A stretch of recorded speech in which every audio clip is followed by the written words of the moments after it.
Hello and welcome to this webcast from the College of Arts and Sciences at the University of Pennsylvania. My name is Paul Snigowski and I'm the Dean of the College of Arts and Sciences. I'm joined to my right by Dr. Janet Tai, who is the Dean of First Year Students and Director of Academic Advising, and Dr. Rebecca Poirot, an Assistant Dean for Academic Advising. We're here in this session to answer families' questions about their students, questions about student life, questions about academics. Before we do that, I'd like to just give a couple of updates. A reminder to your students, families, that advanced registration starts on October 29th. And before that, pre-majors advisees will need to make an appointment and visit with their pre-major advisor. The substance of that visit is to talk about how things are going and to talk about course choices for next semester. And once that visit has taken place, the hold on advanced registration will be removed from your students' from your students' file, so that they can actually advance register. A couple of other notes to mention. For those of you who can make it, family weekend events are this coming weekend. There are a number of things taking place. There are events about your majoring in what. There are events about the college experience. There's the college brunch on Sunday. And so for those of you who can make it, we hope that you'll make a point to introduce yourself to one of us. All three of us will be there and talk with us personally. Okay, so now we'd like to get on to your questions, leaving time for those. And Dr. Poirot has a list of those questions, and we'll sort of introduce them to the group, and then we'll answer them amongst ourselves. And more can come in to the email, which is collegewebcast@sas.upenn.edu. So if you have them, send them in during the webcast itself. Some came in ahead of time. And one of them was about advanced registration, which you just answered. Here's another one. Our daughter took a freshman seminar and loved it. Can she take a second one in the spring? Absolutely. And there's a whole fresh bunch of them. So there's new topics, new departments involved. So if your daughter really liked that experience, she should definitely look into it. She also might look into seminars in any department that she might be interested in exploring for a major, because many of them have, freshman-friendly courses that aren't too large either. So there's plenty of opportunities. And these are great questions for her to talk to her pre-major advisor about. Yeah. And those courses are a great experience for students to perhaps explore in a small class, fairly intimate setting with their peers and a professor, an area they might be interested in majoring in or at least keeping in mind. Another one, my son wants to get involved with research but doesn't know how to find these opportunities. What can he do? Well, there's a couple of things he can do. He can, if he's taking a course right now with someone who's in a department or a field that he thinks he might want to go into, he could certainly talk to that person. He can also, there's a whole bunch of different web resources available, like the Center for Undergraduate Research and Fellowships. They have lots of opportunities explained up there, faculty that explain what they're doing, and that the student could perhaps send an email to and ask to go and talk to, or even send his resume to them. There are, if the student is looking for some kind of paid research position, we have a whole student employment, which also you can search on in terms of research and do it that way. But also, this is one of those questions where if the student talks to their pre-major advisor and they still have more questions, the college office, which is there open 9 to 5 every Monday through Friday, come on in, make an appointment with an assistant dean or come to walk-ins, and we can certainly get you started. And it's a process, and just reminding your student that all of these kinds of things are a process to find a research opportunity that suits them. And you work in laboratories, you can talk about that. So I'm a professor in the biology department as well as being dean, and I have had for all of my 21 years here undergraduate students doing research with me.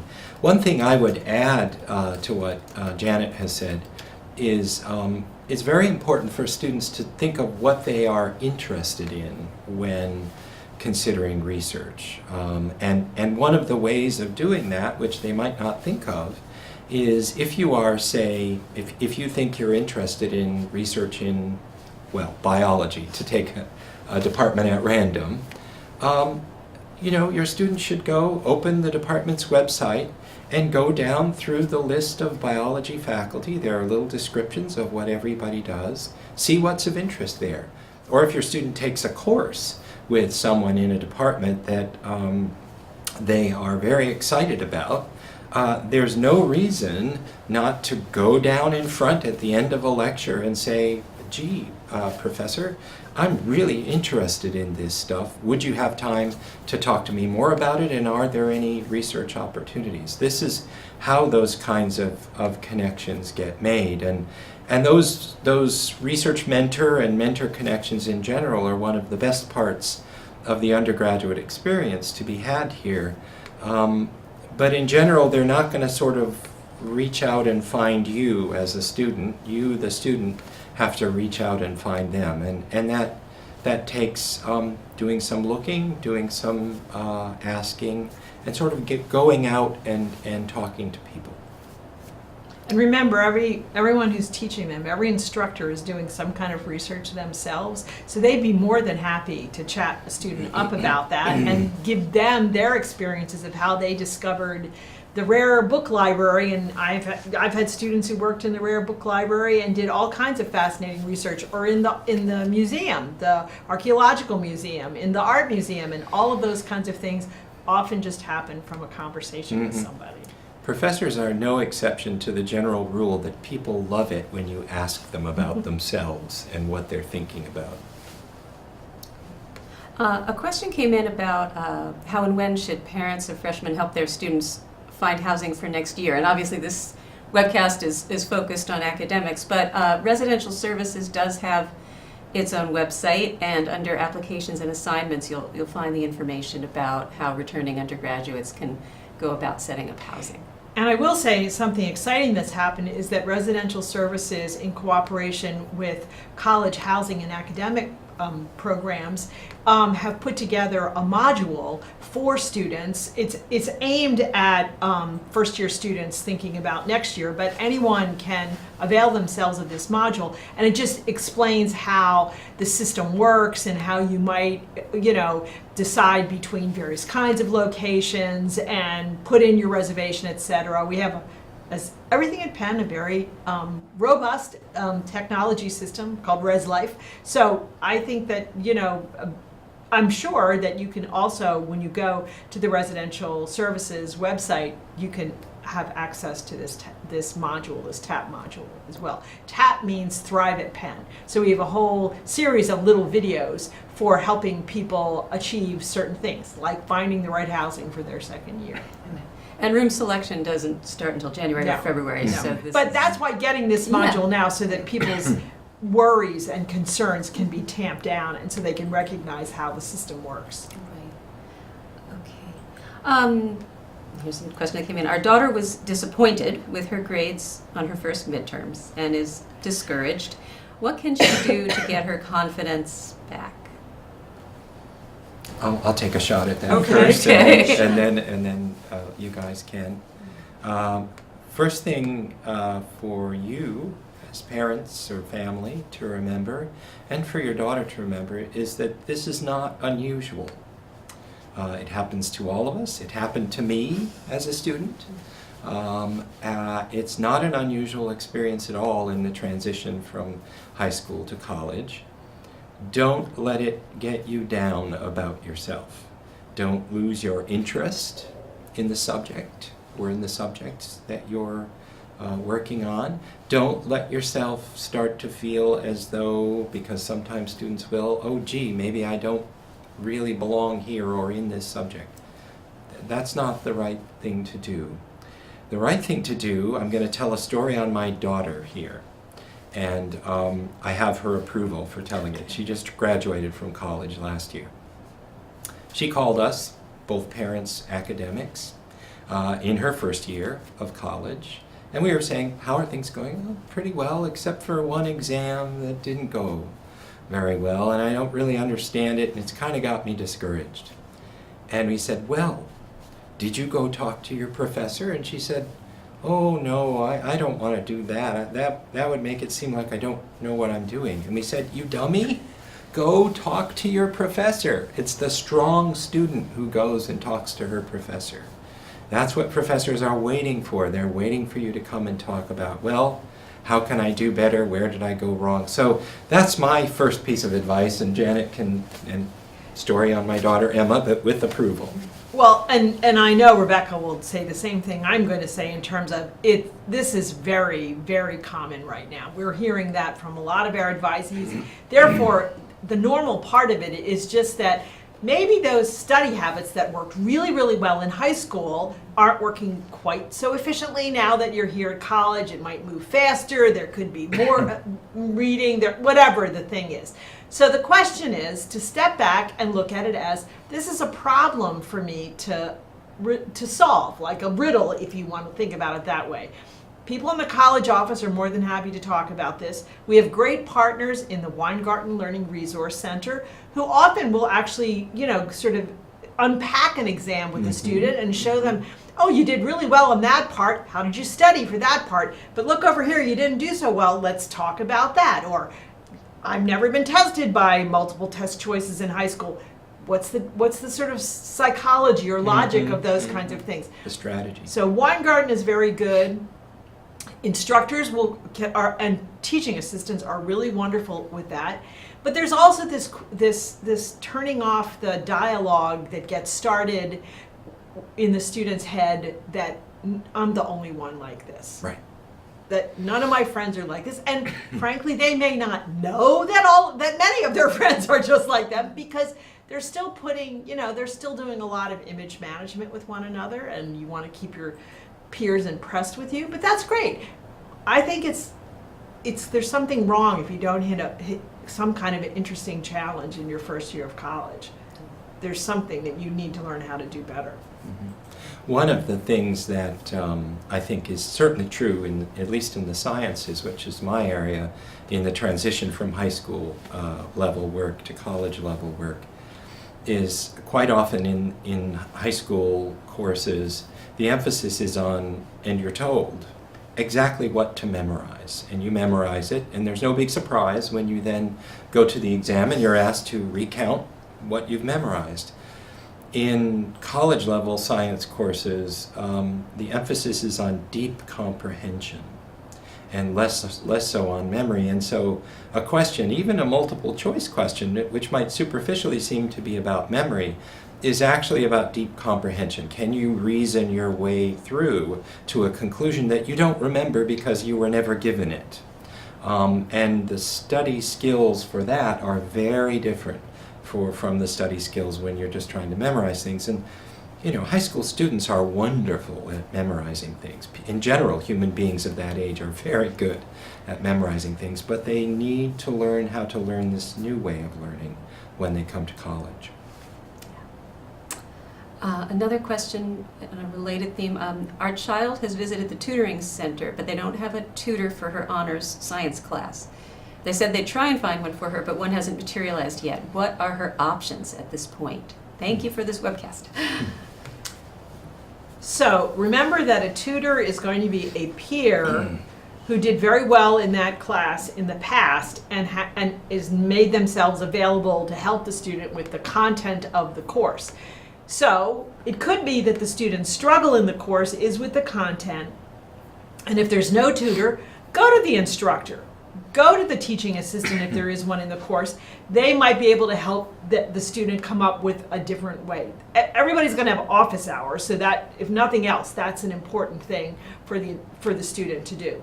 The other thing to recognize is that the student may think the tutor is the answer, when a large part of the problem really is that they don't know how to learn in that particular field. And that's where the professional teachers in the Weingarten Learning Resource Center, whose whole field of expertise is how do people acquire new information in different disciplines and how do they consolidate that knowledge, etc. they can maybe help the student realize that if they approach the material differently, they can get command of the content if they had sort of different study techniques. So those are two things that I can recommend. And I do think there may be a difficulty getting tutors. We're having a real high demand for tutors. And We are. honors science courses, for example, are often very difficult. They should also talk to their peers, because sometimes in a course like that, students forming little study groups can also improve their memories and their ability to understand something. Here's another one. I'm worried about my daughter's ability to balance her campus job and varsity team commitment and her academic work. How can students manage when they have so many competing demands? Well, the first somewhat counterintuitive maybe answer to that is to make sure that she is getting enough sleep. Because what happens when you start to not get enough sleep is you enter a sort of feedback loop where you don't do as well, so you don't sleep as much to try to catch up, and then you do even worse, and you sleep even less, and so forth. So while it seems counterintuitive, trying to plan on getting enough sleep, and for human beings of the age of our students, enough sleep means 8 hours a night, basically, and most of our students are running a deficit on that. And so as counterintuitive as that is certainly one of the first things to do, because what happens there, if you get enough sleep, or if you are in the habit of getting enough sleep, is your mental performance is just a notch above where it would be if you're not getting enough. And so things that would normally take a half hour might take 15 minutes if you're well rested. So that's one very basic piece of advice, as hard as it might be to follow. And I will say, in my advisees who are athletes, I'm usually impressed with their organizational abilities. Yeah. Because even in high school, they had to figure out. Now, maybe they had teachers and people at home who were helping keeping them organized, and now it's on them to do it. But I do think athletics, the coaches, the support staff in athletics goes out of their way to help students figure that out. We have special study halls for athletes. We also have our partners in Weingarten Learning Resource Center have done for many of the teams sort of time management things, but it really behooves the athlete to be the person who sort of lives within the schedule they set for themselves, who knows they need 8 hours of sleep and they got to work that out, and who knows, maybe, in the semester when I am in season and I'm doing this traveling with my team, I may arrange my schedule a little differently than another semester when I'm not. And those are all things that pre-major advisors and advisors in the college office are really happy to talk to athletes about. But I think the real key, in my experience with student athletes at a campus like Penn, is they really have to be very organized and proactive. And then they can pull it off. And many of them do. They do. The job is the other little wrinkle, and maybe that's something the student comes in and talk to somebody about and cuts back the hours at certain points of time, and that's perfectly normal. Yeah, cutting back the hours. I mean, I've had, think of it, 3 or 4 varsity athletes in my lab as student researchers who were also doing the bio major or some other major, and it's been remarkable to see how together they can be, and how well they can keep track of things. One thing I've noticed with them, and one thing, to be honest, I learned growing up, and got as advice from an older faculty member when I was here as a very young faculty member, is when you have 15 minutes and there's a little job you can knock off, do it. A little thing, a little letter, or studying for a quiz that might take only reviewing something, taking care of a little piece of business. Be very disciplined about those little gaps of time in your day when you can get small things done. They really do add up, and it really does matter. And actually, the folks at Weingarten can help with time management if a student goes in very intentionally to sit down with someone and map out their week. Because, of course, there's more in the week, really, than courses and the team and the job. there's sleep, as we talked about. There may be extracurricular commitments. There may be time for socializing or exercise, and Or all eating. these. Well, yeah, that too. You know, so you know, to get a handle on where you're allocating your time is something anyone could benefit from, and so they can certainly do that, and that can help them feel a little more confident, not running from thing to thing and always trying to, you know, fill in the gaps.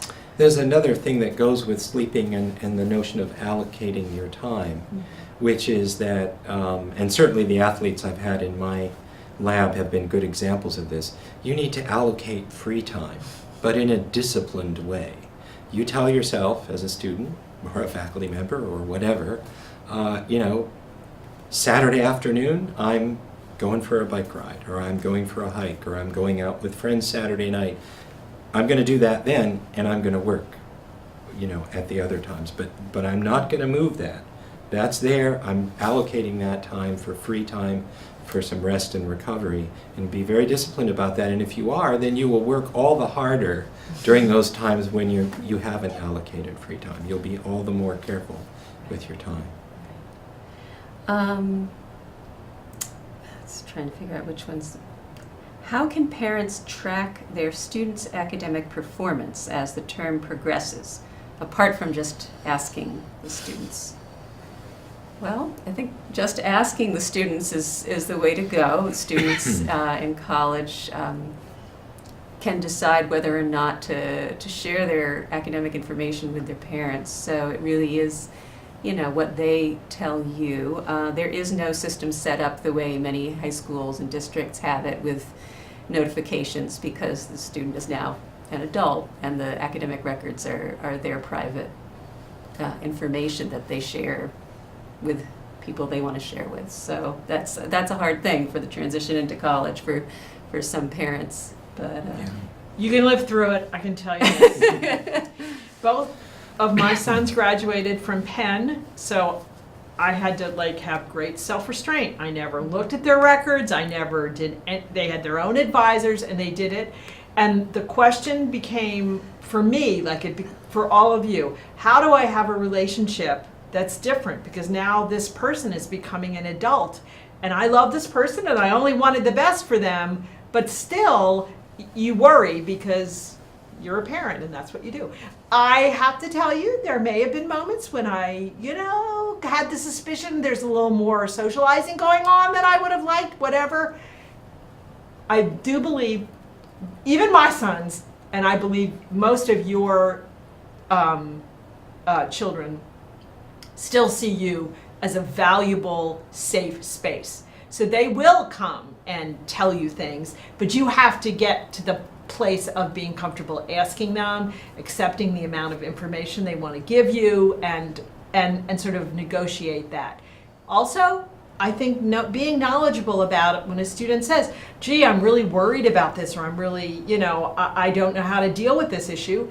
You heard about lots of resources at Penn. Please send them back to us, and we're more than happy to help kind of get things straightened out. I'm not going to talk about FERPA. Yeah.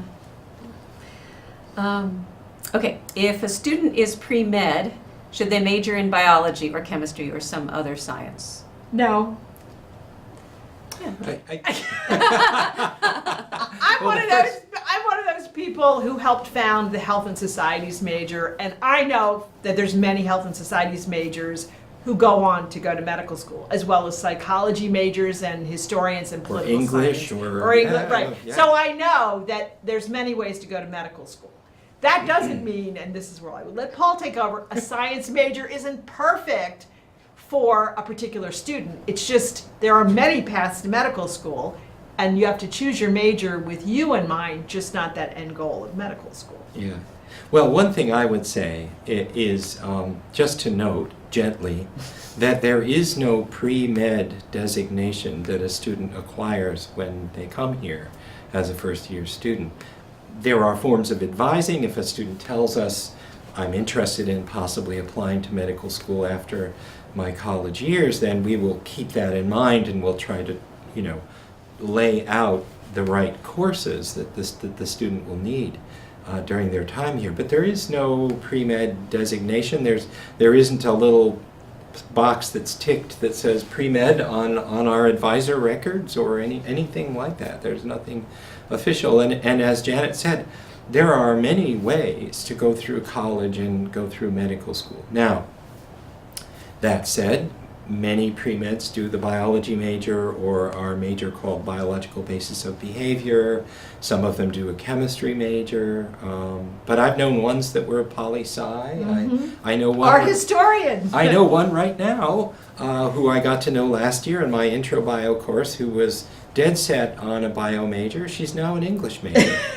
She's still pre-med, and but she loves it in English, and she's laid out the sequence of courses that she'll need, which is, there's a fairly straightforward sequence of courses that you need, but you don't need the higher level courses in the sciences in general to be eligible to apply for medical school. Well, here's a good segue. My daughter thinks she wants to be an English major. She has always loved literature and has been a great writer. I want to support her, but I'm concerned she won't have a job after graduation. What would you advise? The first thing I would say is she's likely to have many jobs and multiple careers after graduation, because that's what happens with many of our graduates in the liberal arts. And an English major or any other liberal arts major is a very good starting point for going on. I've known people who've done the English major and then gone into finance without ever doing an MBA or anything like that. English major and gone into film, one thing or another. So I wouldn't worry too much. But here I'll tell a story just to show you I'm not unsympathetic to that. Again, a story on my daughter. I was driving around with my wife when my daughter was choosing her major. And so my wife, I said, do we know what her major will be? And my wife said, French. And before I could stop myself, I said, what's she going to do with that? So I understand. I understand your perspective. But really, a liberal arts major is so much more than what it says it is. An English major is a range of courses in foundational skills, in the different sectors of knowledge. It's a really comprehensive education that sets you up to calculate, to think, to write, all of the things that people who are looking for entry-level positions in corporations and companies cherish so much these days.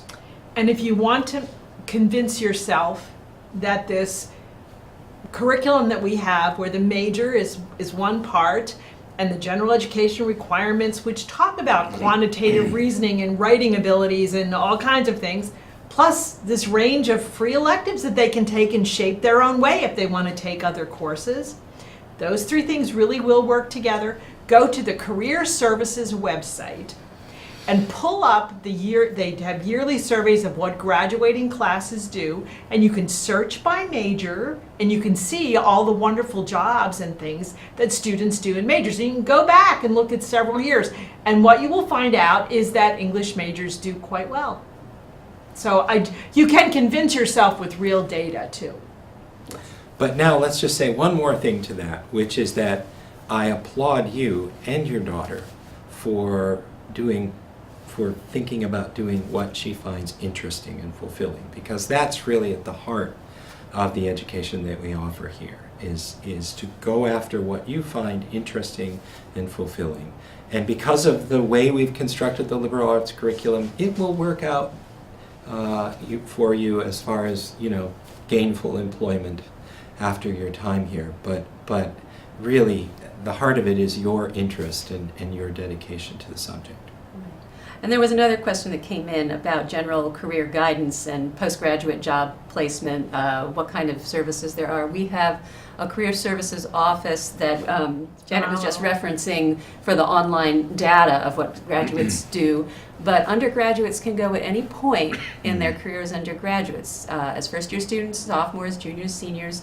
Sometimes people wait until they're just getting their resume ready for a job search. The folks at Career Services are ready to talk to people who are trying to figure out what their ideal career would be. that want to do research about the job market in different fields, that want to learn how to do a search for internships and apply for the next summer. They have resources for networking among Fam10s. There's a wealth of resources that people can use. They can major in whatever they like and do well in, and at the same time be thinking about how to use their summers for jobs or internships and connecting, doing informational interviews so they can see what a field is like and start, talking to somebody about what it's like to do a certain job all day and how they got there. So there's a lot of resources on campus to think about that, and worrying about the major being a one-to-one correlate with the profession is not the way to go. Just follow the intellectual interests and use career services. And I had one parent recently thank me, and because I had given her hours of really valuable learning, and I had no idea what this little note that she sent me meant. So when we talked on the phone, I kept referring to information in websites, and she all of a sudden realized how many, like the Weingart Learning Resource Center or Career Services, they're putting videos out there, they've got chat rooms, there's blogs, there's little how-to things that they're all out there for the students to make use of even before and maybe after they talk to someone in those offices. And the parent was actually enjoying herself very much learning how to do things. So avail yourselves. It's all right there for you too.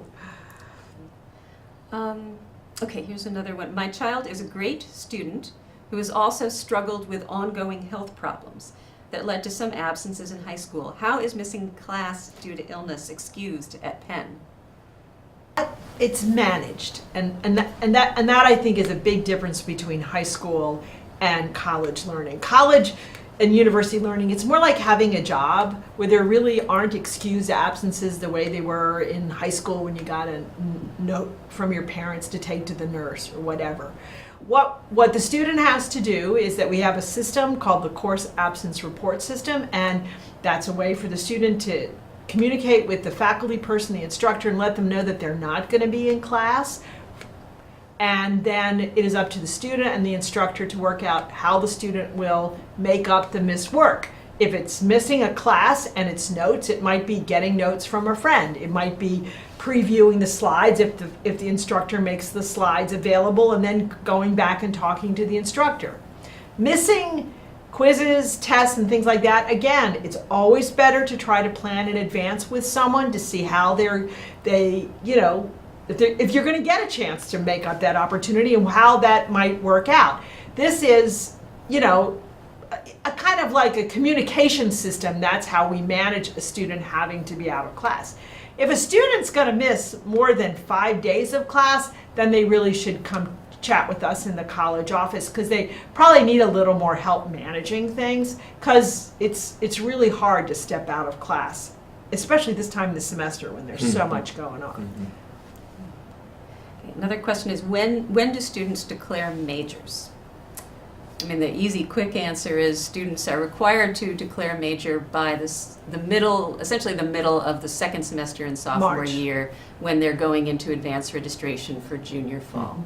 Mm-hmm. Some people do it earlier, but that's not required and it's not necessarily advised, because people should be dipping their toe into at least a few different options and seeing what it's like to take courses in those fields, and talking to their pre-major advisor about what they are enjoying, what they're being frustrated with in these different environments. Yes, I mean, and this is similar to the pre-med thing I was mentioning earlier, which is I've talked with first-year students in their first semester who say, I'm a bio major. and I don't say it, but the little voice in my head says, you're not. No, you're not. You're not yet.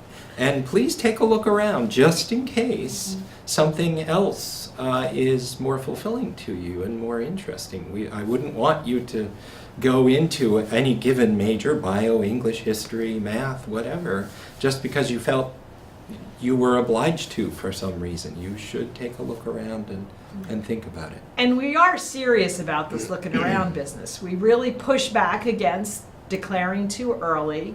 We have 60-some majors in the College of Arts and Sciences, and yes, some of them are it's a subtle nuanced difference between, say, being a biological basis of behavior major and a biology major doing a neuro concentration. That's true. Okay, Yeah, that's really true. but the difference, it suits some students really dramatically, and that's important to realize. And letting the student experience some courses, go to a few talks, maybe, joining a club which gives them some extracurricular experiences in somewhere, maybe in the summer internship. They will get information so that when they go to make the choice, it will be an informed choice about which major, and not just, I have to do this now, so I'm going to grab the thing that I know the most about. Yeah, a really good thing to do is for a student to, find an upper level student who is a major and ask that student, what's it like being an art history major? What's it like being a bio major? What's it like being a chem major? Do you like the resources that are there? Are there good opportunities for research and so forth? That's a really good thing to do, and those upper level students are a really good resource in that way. And we have a program that makes it very easy to contact majors in their junior and senior years called MAP, the Major Advising Program. Yep. You can find it on our website. And students in various majors who have volunteered to make themselves available to Yep. first and second year students have their contact information available to anyone who has a pen key. And Little bio. you can reach out and email with them, or maybe talk, or even go get coffee. Another resource that's important is the Majors and More Dinner Series. I think we've got, was it somewhere between 14 and 20 per semester, where different majors, different departments and programs will have a dinner where there's food, which is a draw. Cool. And students considering that major can sign up and go and get a chance to have a conversation with faculty in the major, and oftentimes they'll bring students, juniors and seniors who are majoring in that subject, and sometimes even alums. So it's a really nice way to get more than you would see on the website, and in an informal setting and with food. And these Majors and More Dinners is a partnership we in the college and with our departments do with college housing. So these dinners take place in the college houses. So it's also a way for students to go see what it's like inside another college house. And so it's funny, one of my students is living in the Quad this year, went to a major's dinner which was in one of the high rises because, yeah, maybe I'll do that major, but I really wanted to see what life was like in the high rise. And that's fine too. I mean, I think that it's a nice, informal, comfortable way to find out about how people are doing what they're doing at Penn. But I mean, the biggest thing is to go in and talk with your pre-major advisor and talk about the different options on the table. And sometimes students are all over the place, and part of them wants to be a music major and part of them wants to be a physics major, and so it's a different kind of conversation than when the disciplines are sort of closer to each other or overlapping. But that's something that can be teased out in conversation, and if they're kind of honest with themselves about what's pulling them for what reasons, after a while they will figure it out. So okay. My child is a first semester student, and he's concerned about the demands of his courses and is thinking about taking one pass-fail. Is that a good idea? It depends. Like many of our answers. Yeah. You need to come in and talk to Yeah. somebody about why you want to take it pass-fail. Yeah. Because, are you doing... I mean, I've had students come in and say, I think I'm going to get a B in this course and I think I should take a pass-fail. Personally, I think that's a little wacky. I think that do you really know the grade you're going to get in this course? Probably not. If you're taking a course where you want to calibrate your efforts against other things and there is a reasonable way of dialing back your effort, maybe that's a different logic for taking something pass-fail. But the other issue students need to remember is that when they're electing to take a course pass-fail, it cannot count in the general requirement and it doesn't count in their major. It will be a free elective. Every student needs a certain number of free electives, and they're just choosing to spend one of theirs that way, which is perfectly reasonable. But it's better to come in and have a conversation with somebody to figure out why am I thinking this is a good response to this course or to how I'm doing this semester? And the philosophy behind offering the option of pass-fail is not so much managing courses in which you're worried about how you're doing. It's more to enable people to explore in areas that they might not go. I mean, if the physics major says, I really want to take this fine arts course, I've never taken one before, in their junior year, then fine. But if you're reflexively reaching for pass-fail as a way to solve an academic problem, maybe you should be thinking about getting more support through tutoring or Weingarten or office hours. So, okay. What are the language requirements for study abroad? Is the 4-semester requirement enough, or do you need more? Depends. Another depends answer. Where does the student want to go? Right, Some right. programs require language skills beyond the requirement in language, the sort of survival skills level. That's what their 4 courses will get you, that level of proficiency. Others, we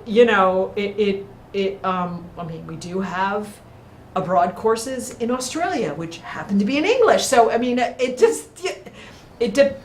you really do have to talk with the student about where are they thinking of going someplace. Why do they want to go there? This is less about destination and more about, well, they've got really cool courses in the things I'm thinking about majoring in, or that minor that I want to do can really be aided by what I would be doing in that program. It is a good time for students to talk about perhaps having study abroad in their career. They don't have to decide now. But if it's someplace they want to go that does require more language, we've got to build that into course choice as we go forward. Right. There's the Penn Abroad website, which is a spot students can go on the Penn website and look at all the different programs. And there are advanced search options, so you could do it by language of instruction as well as by region. And talking with your pre-major advisor, as you said, about your ideas about possible study abroad in the future is good to do now, even in the first year. Students tend to go abroad junior year, but if, for example, the Spanish-speaking programs have more semesters required than a lot of programs, sometimes as many as the 6th or the 7th semester. So in addition to getting through Spanish 140, you would need to go on to a 5th, 6th, or maybe even a 7th semester before being able to go. So planning is essential. On the other hand, there are some programs where the 4-semester language requirement would do it, and then there are programs where the language of instruction is English. So. And our partners in Penn Abroad have redone their website fairly recently, and one of the greatest new additions is short little video stories about what they call Penn Abroad ambassadors, but it's students who've had experiences already being abroad, either in an internship or abroad for a semester or even a year, and you can get a flavor for what it's like in different places and the use of language skills, but a whole bunch of other things as well. So I would recommend using that website as a way to just do some exploring. There were a couple of questions that came in that are not totally about academics, but they're related about student adjustment, which I thought were important. How can students who are shy and feel lonely find ways to develop and foster relationships? It's a great question. I will say that this is part of House Dean and RAGA training to try to, we recognize that there are students who are more outgoing than others. Sometimes we seem to be specializing in introverts, so the students certainly shouldn't feel alone. There's a lot of people who would like things to be not quite so much in their face. I think college houses can be a good resource there. I think that joining clubs and finding other outlets that way can be helpful. You've got to look around and look for like-minded people. That I think helps a good deal to figure this out. I'm trying to think what else would be a good resource. Well, I think there's also a kind of an approach. I think coming through New Student Orientation, there are a lot of exciting So programs. much Can going be hard. I know it would be hard for me, and and the sense maybe from social media that one has thousands of friends can build up expectations. And really, you need a few good friends that you find gradually through common interests. And it's, emboldening a student to feel okay reaching out to somebody who, they liked in class because they asked a good question, they want to go for coffee. Really bring it back down to being grounded and finding a couple of people who you feel connected to and trusting of, and a larger social circle may develop from that, but that's the building block. And then finding the activities that are that you're interested in. I mean, not just going out and joining 10 clubs, but if you think, tutoring's been important to you as a high school student and you'd like to give back in that way, the Netter Center has programs in Philadelphia schools, and there's a whole network of people who are students who care about that and work on it together. So that might be a way of finding camaraderie among people who kind of share your values and are doing something that you'd like to do. The only other thing I would add is I've certainly seen in my own teaching over 2 decades, friendships form in my office hours where, every week for a couple of hours my door is open and the same group of students often will be coming in, and you recognize that they start coming in together and leaving together. It gives them a chance in a small group to talk about the subject matter and talk about whatever, and they get to know each other. And they have a shared interest in that. Yeah, and there's a shared interest, clearly, and so that's another place too. And it has academic benefits.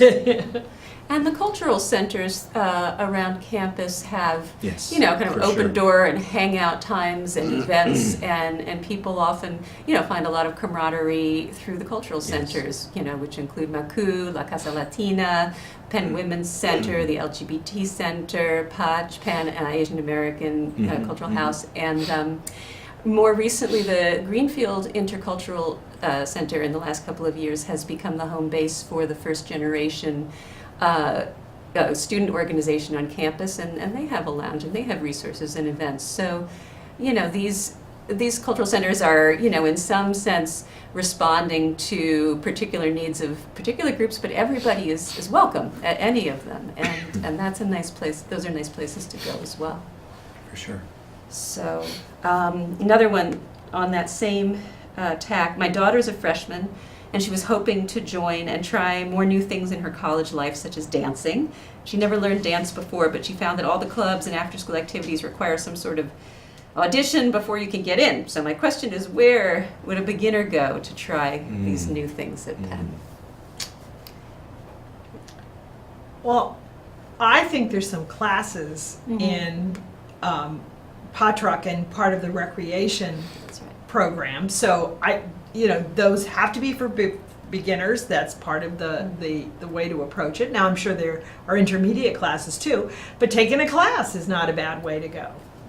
Yeah, and I mean, I think, students can form different groups on their own as well. I bet your daughter is not alone. There may be other people who, would like to get together and, create something. So if she's feeling emboldened to get people together to do a dance group that's, not an audition group, then that would be great. Or if it's just instruction in dance, aside from on campus, I do know that the city of Philadelphia has many incredible small art scenes, yes. professional dance troupes that offer instruction in ballet, modern dance, Jazz, hip-hop, jazz, yes. a whole bunch of different things. And these can be found with a simple web search, and if you get familiar with getting around the city, and often the instruction is very cheap and it's on a per class basis, and it welcomes beginners. And so the city of Philadelphia is a tremendous resource in those ways. Another question had come in about exam schedules. Where can students get information about exams? And I guess also, what do they need to know to prepare for them? Right. The final exam schedule is printed every semester way in advance. The one for this semester is already available. Been available since August. Right, right. And so students should go and look up when those exams are. for their courses. And I guess the other part of the question was about preparing. Yeah, Yeah. Start now. That's the first answer. And I don't mean to sound heartless, but again, 20 years of teaching, I have seen students in the last 2 days, well, I did it myself as a student, thinking that you can learn a lot of stuff you haven't been working on all along at the college level is not a good idea on the short term. You really should start now, and it starts with your midterms, it starts with building up that body of understanding and the knowledge that braces that understanding into place bit by bit, and it starts with going to office hours. I tell students in my intro bio class, make a hit list of the concepts that you don't understand and put the one you understand least at the top and prioritize getting that, and then go to the next one and then the next one. And if you can't get it yourself, ask a friend, go to office hours, ask your TA, and so forth. But be really firm with yourself about the fact that your knowledge is wobbly where it's wobbly, because that will topple on you when you go into that final exam. And that's why you start early, and you try to get that feeling that I really understand this solidly. And it's hard to communicate what that feels like to people, but basically, if you know something really well as a student, get a feel for what that's like. And then ask yourself, do I feel that way about bio? Do I feel that way about chem, about math? And if not, then you have some distance to go and get started now. And Weingarten can help a lot. Again, all those resources Right. I mean, they have enormously helpful. actual workshops that deal with preparing for finals that, and Yeah. avail yourself of one and see what it's like. And now different subjects have different approaches, and that's another thing where instructors and TAs can be very valuable in helping you get insight into the final in this particular course and how it's going to be structured. And in general, don't think that you can do without sleep No. during finals week and cram and do well, because biology is not on your side if you think that way. Your biology. Your own biology. Right. Right. Okay, here's, what are SAIL classes? Structured Active In-Class Learning is what SAIL stands for. And it's a new way of approaching the lecture class. The traditional lecture class, which has a lot to recommend it, and there are many of them on campus, is more of a kind of stand and explain or stand and deliver class where the instructor gets in front of the room and presents material, perhaps with a blackboard or PowerPoint, or just speaking and waving his or her hands around like this. And that's a time-honored and ancient way of teaching.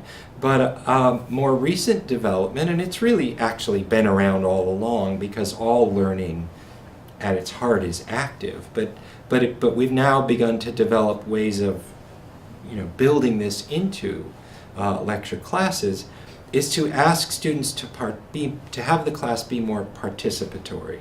So where, for example, in a SAIL class, an instructor might give a 10 or 15-minute little introductory lecture module, and then break the class into smallish groups and present those groups with a problem to be solved and discussed based on the little introductory module that was given. And then the instructor will go around the room and talk to the groups and see how they're doing in solving that problem or in dealing with that material. And the students talk with themselves, they talk with the instructor, and what this does is it gets the students actively engaged in thinking at that level of deep comprehension I was talking about earlier.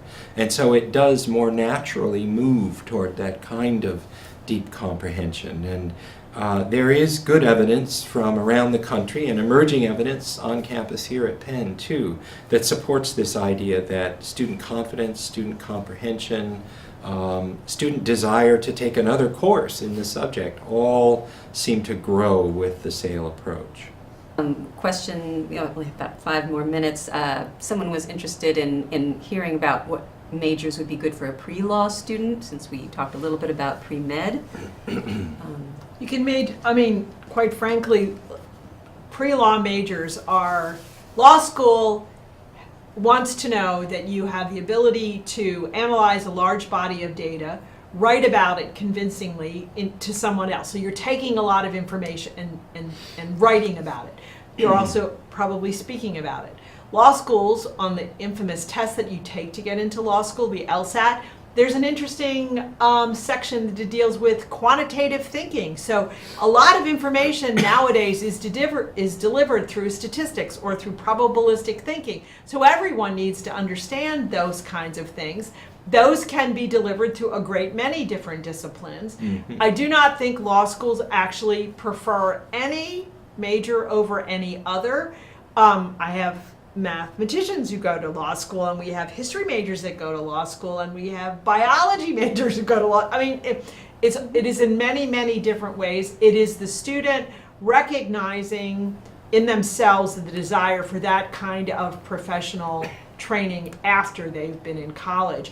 And the liberal arts education at Penn, because it is pretty well balanced, I think it really does allow you to major in anything and go on to law school. Yep.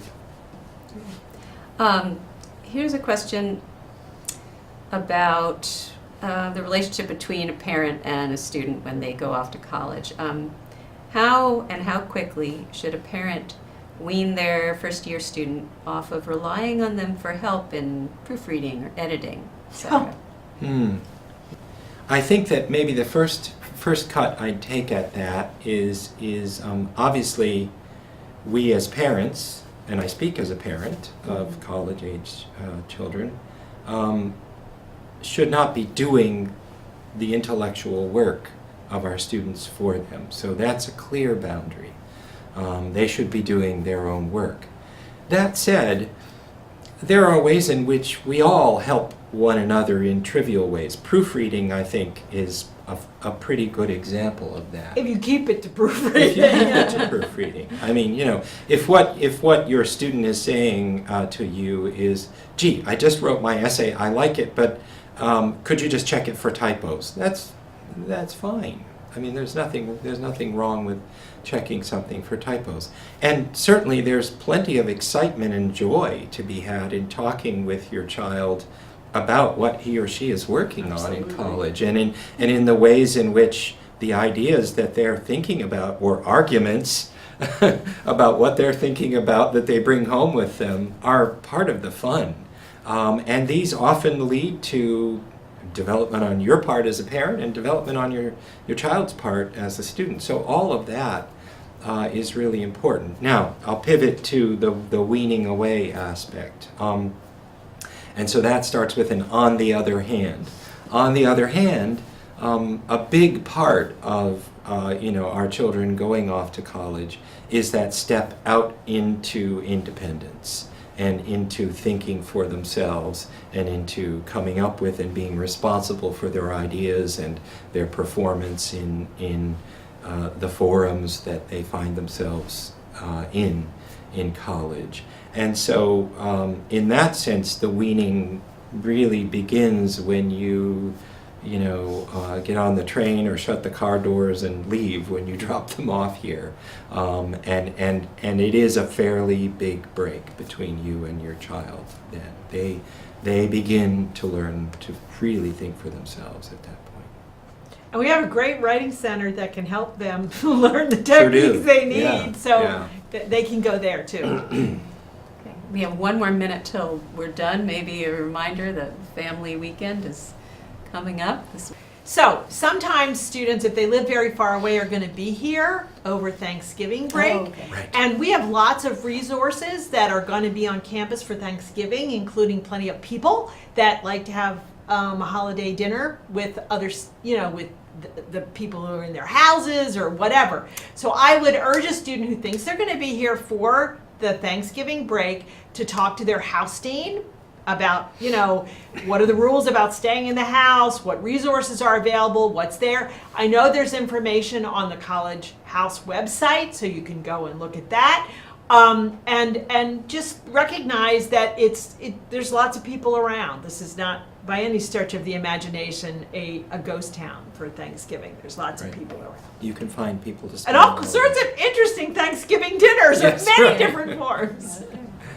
Well, thank you all for listening and participating with your questions. And if you do happen to be here on Family Weekend, as I said, make a point to come and introduce yourselves in person and talk with one of us or other members of the college office who will be on hand for those events. Thanks very much.